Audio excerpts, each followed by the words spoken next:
The Harpies.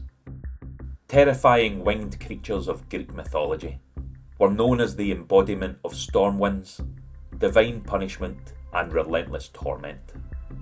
Described as having the bodies of birds and the faces of women, they were feared for their speed, their screeching cries and their unyielding pursuit of those cursed by the gods. Welcome to Tales of Myth and Magic, where folklore, legends and forgotten tales are brought back to life. If you enjoy the kind of stories that your ancestors once heard by firelight, then make sure that you like this video, subscribe to the channel and tap that notification bell so you never miss a tale. Often associated with the punishment of wrongdoers, the Harpies were both enforcers of divine will and symbols of chaos, sweeping through the skies like avengers of the gods. The Harpies were said to be the daughters of Thamus and Electra, making them siblings to Iris, the goddess of the rainbow and divine messenger of the gods. Unlike their graceful sister, the Harpies were agents of fear and destruction, often depicted as monstrous and grotesque, with sharp talons and insatiable hunger. Their very name comes from the Greek word harpesian, meaning to snatch or to seize. This perfectly describes their role in mythology, stealing food, abducting souls, and carrying out divine retribution.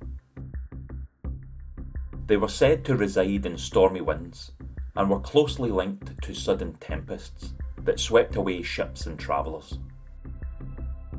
One of the most well-known myths involving the Harpies is their torment of King Phineus of Thrace.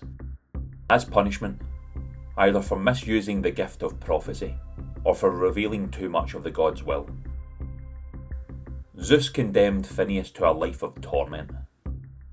Every time he tried to eat, the Harpies would descend upon him, snatching away his food or fouling it so that it was inedible. Starving and desperate, Phineus had little hope of relief until the arrival of the Argonauts. When Jason and the Argonauts arrived in Thrace, they took pity on the cursed king. Among their crew were the Boreads, Calli and Zetes, twin sons of the North Wind, who had the ability to fly.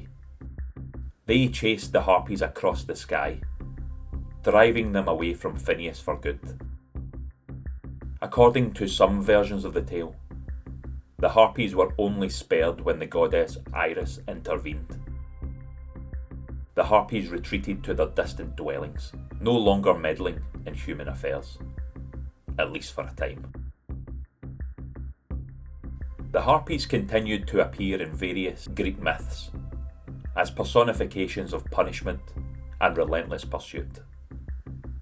They were said to carry off wicked souls to the underworld, ensuring that the guilty faced divine justice. In some later interpretations, they became more closely linked with Hades and the Furies, serving as agents of vengeance.